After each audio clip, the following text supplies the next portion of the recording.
Bonjour, je suis Godefroy Jordan, je suis directeur général du groupe Appsim qui opère sous deux marques dans la chasse de tête, OP Search et Headhunting Factory. Qu'est-ce qu'est Headhunting Factory? Alors, Headhunting Factory, c'est une entreprise qui propose un service unique sur le marché du recrutement, qui est un service de chasse de tête, de vraie chasse de tête, et je reviendrai sur la définition de la vraie chasse de tête, qui s'adresse aux postes des catégories intermédiaires, c'est-à-dire de 1,5 à 4 fois le SMIC, donc l'essentiel des postes en France, mais dit pénuriques, c'est-à-dire les postes pénuriques, c'est les postes sur lesquels il y a des tensions de recrutement, des postes où il y a moins de candidats qu'il n'y a d'offres. Aujourd'hui, le ministère du Travail recense une centaine de postes de ce type dans tous les secteurs, l'industrie, le commerce, les services, la finance. Et donc nous sommes spécialisés pour aider les entreprises à rouvrir le robinet des candidats et trouver des candidats sur ces postes. Qu'est-ce que la chasse de tête? Alors la chasse de tête, c'est une très vieille technique de recrutement qui est basée sur l'approche directe des candidats en les contactant directement par téléphone pour leur proposer une évolution de carrière, en ayant évidemment identifié ces personnes pour qu'elles soient en adéquation en termes de compétences avec les besoins du poste. Donc on va d'abord identifier les entreprises où on va trouver les compétences recherchées. On va dans ces entreprises trouver les moyens de reconstituer les organigrammes, donc trouver cette information de qui se cache derrière une fonction ou un poste. Une fois qu'on a trouvé le nom d'une personne, on va, avec certaines techniques, trouver son numéro de mobile, et après on va l'appeler en dehors des heures de bureau pour échanger avec elle sur sa situation en termes de carrière, ses attentes, et vérifier si le poste qu'on pourrait lui proposer correspond à ses attentes. Et si oui, on va commencer à l'engager dans un processus de réflexion sur « et si vous changez de job ?» sachant que 95% des gens qu'on appelle ne sont pas en recherche de job.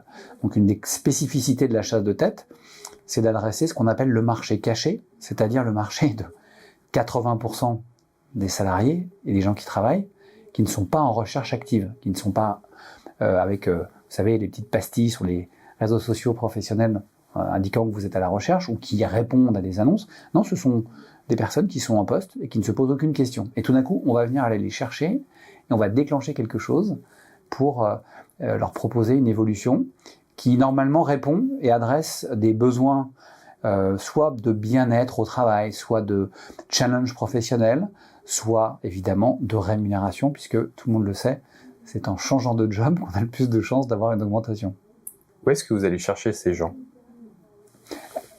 Mission par mission, on va aller chercher, nous on travaille essentiellement, si ce n'est uniquement, pour des employeurs privés, et donc on va aller chercher dans d'autres entreprises, et donc on est comme ça un accélérateur de mobilité, puisque si on fait partir un collaborateur d'une entreprise X vers une entreprise Y, elle-même va peut-être devoir aller commencer à trouver quelqu'un. Il faut savoir que dans notre pays, la mobilité est très faible, notamment comparée aux pays anglo-saxons. La durée dans les postes est 5 à 10 fois supérieure à celle qu'on peut trouver aux États-Unis ou en Angleterre. Et donc, et c'est une des raisons aussi des tensions sur le marché de l'emploi, puisque plus un marché de l'emploi est mobile, plus il y a des ajustements qui se font, dans la mesure où l'organisation du marché du travail n'est pas parfaite. Il y a des nouveaux métiers pour lesquels il n'y a pas assez de formation. Il y a des territoires qui sont plutôt moins attractifs et d'autres plus attractifs, donc avec des dynamiques de mobilité, de déménagement. Et donc quand vous cumulez tous les éléments, la mobilité, c'est ce qui régule en fait le système là. Donc nous, on va chercher ces candidats dans des entreprises privées qui sont plus ou moins dans le même secteur et parfois éloignés géographiquement, puisque comme vous le savez depuis la pandémie Covid, les considérations de bien-être au travail sont devenues très importantes et de cadre de vie. Et on a des gens qui peuvent être motivés de changer d'entreprise pour le même job et pour le faire plus près de la montagne, à la campagne, dans une autre ville, dans une ville plus petite, au bord de la mer, pour des considérations de cadre de vie. Pourquoi avoir choisi de cibler les postes entre 25 et 60 000 euros annuels? Alors on cible les postes entre 25 et 60 000 euros annuels et nous sommes les seuls à le faire parce que sur la chasse de tête, pourquoi ces deux jalons? Au-dessus de 60 000 euros, on va trouver le terrain d'expression classique des cabinets de recrutement qui font ce qu'on appelle de l'approche directe. Et pour le coup, les cadres sont plus habitués à la mobilité et plus souvent plus disponible sur ces fameux réseaux sociaux professionnels, d'une part. D'autre part, il y a une offre de prestations de chasse de tête efficace sur les postes entre 70 et 150 000 euros. Il y a une centaine de cabinets de chasse de tête qui opèrent sur ce segment. En dessous, c'est plutôt la chasse gardée des cabinets d'intérim et des sociétés d'intérim qui adressent les salaires entre une fois et demie le SMIC, d'employés, d'ouvriers, etc. Donc c'est un marché qui est aussi très structuré. Nous, on est venu adresser ce milieu de marché, mais qui correspond à l'essentiel des emplois en France, sur lequel il y avait un vide sur la chasse de tête. Une fois que vous avez trouvé un profil, quelles sont les démarches qui sont mises en place? Comment ça se passe? Alors nous, on ne supplée pas au processus de recrutement classique des entreprises. C'est-à-dire qu'une fois qu'on a identifié un candidat qui a les bonnes compétences techniques, qui a les compétences non purement techniques, on appelle les soft skills, qu'on a testé par des tests qu'on fait faire aux candidats, qu'on a validé les éléments de rémunération et de cadre de travail, à ce moment-là, nous, on passe le candidat à l'entreprise qui le fait rentrer dans son processus normal de recrutement, de finalisation de recrutement, si je puis dire, avec un certain nombre d'entretiens internes, un dossier interne, etc. Donc nous, on a fini notre boulot. On a trouvé un candidat disponible qui est d'accord pour aller s'engager avec cette entreprise. Après, la finalisation, parfois, n'aboutit pas. Je vous prends un exemple parce que on a des entreprises qui font des tests psychologiques ultra complexes, avec un niveau d'exigence très élevé, et qui fait que les candidats vont passer un ou deux barrages et pas le troisième, et donc finalement, malgré la qualité du candidat, il ne sera pas recruté. Mais ça ne nous concerne plus, parce que nous, on a fait notre boulot. Notre boulot, c'était de rouvrir le robinet avec des candidats prêts à venir et qui correspondent exactement à la fiche de poste que nous a confié le client. Quelles sont les entreprises justement qui font appel à vous? Alors aujourd'hui, nous, on est un généraliste. Ça veut dire que on travaille avec des entreprises de tous les secteurs. On n'a pas de spécialisation. L'année dernière, on a fait plus de 600 missions avec une centaine d'entreprises vraiment représentatives du tissu économique, des petites, des moyennes et des entreprises du CAC 40 ou du SBF 120.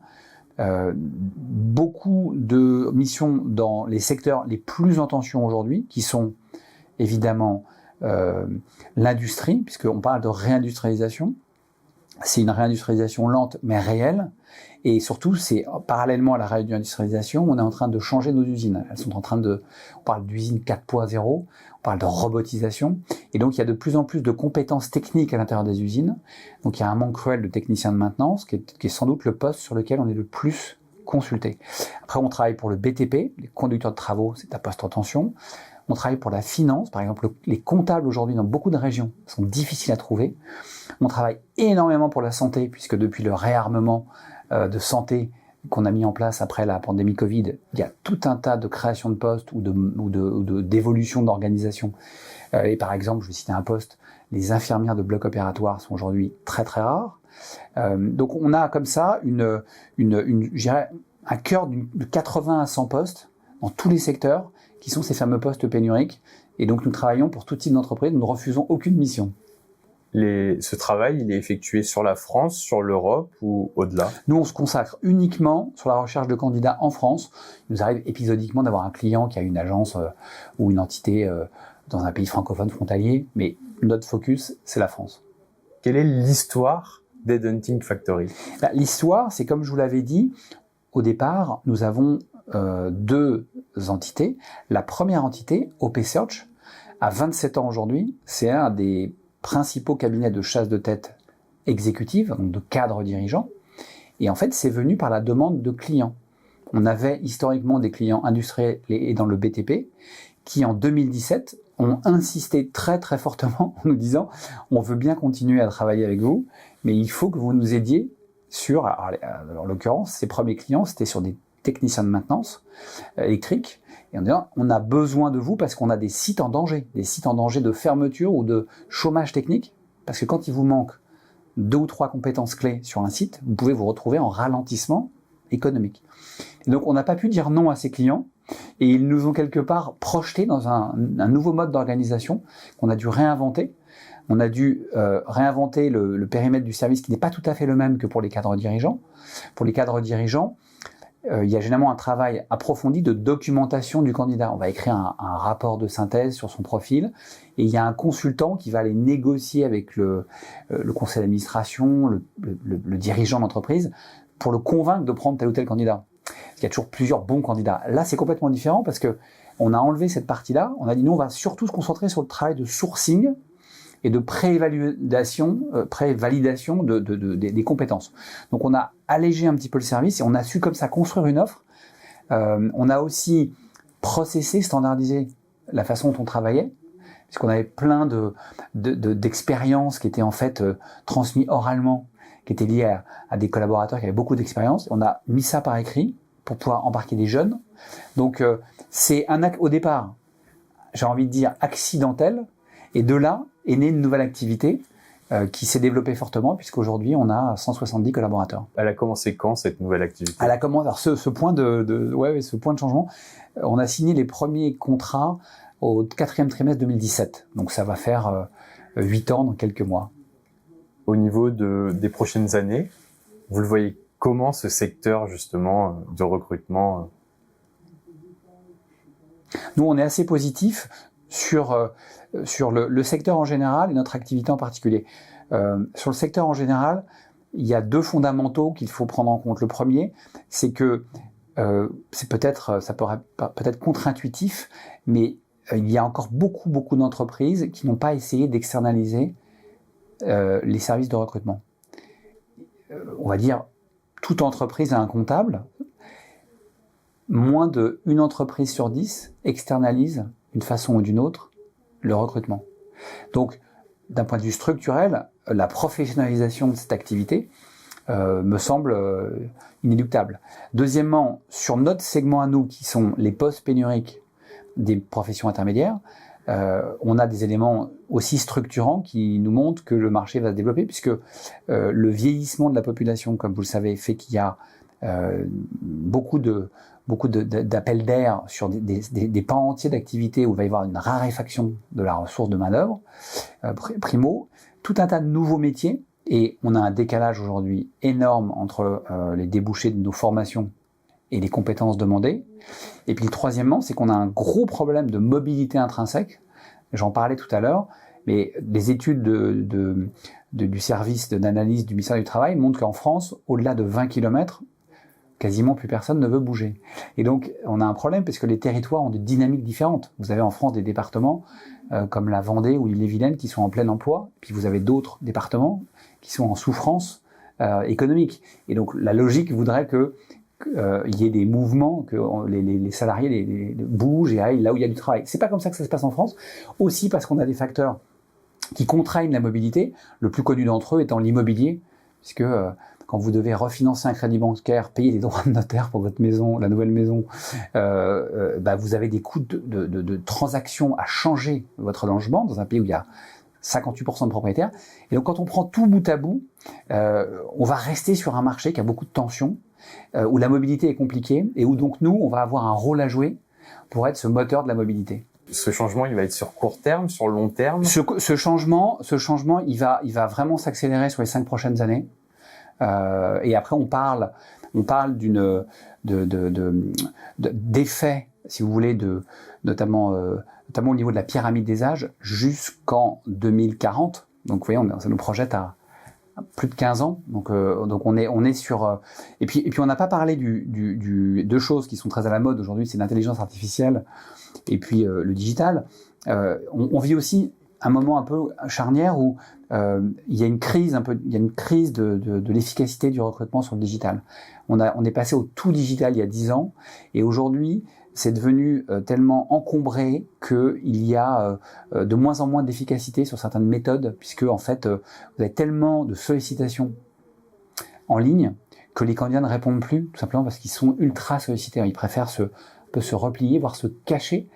Et puis l'intelligence artificielle, ça va nous permettre d'être plus efficaces, parce qu'on peut optimiser tout un tas de processus, identifier plus de cibles ou chasser, analyser plus vite les candidats, lire automatiquement des CV. Donc Ça va pas remplacer notre métier, mais ça va nous rendre encore plus efficaces. Pour qu'une entreprise fasse appel à vous, quelles sont les démarches à entreprendre? Nous avons un format de contrat assez spécifique qui est un engagement de 6 mois et pour travailler sur plusieurs postes à la suite, le minimum étant 3 postes pendant 6 mois, parce qu'on va travailler un premier poste, puis un deuxième poste, et donc on signe un contrat avec des abonnements qui démarrent à partir de 3 600 € par mois, donc qui correspondent vraiment aux plus petits services, et puis qui peuvent monter plus. On a des clients qui nous confient 8 missions en même temps, et plus on s'engage avec nous, plus il y a de postes confiés, plus évidemment le prix unitaire des missions baisse. Voilà, la démarche est assez simple.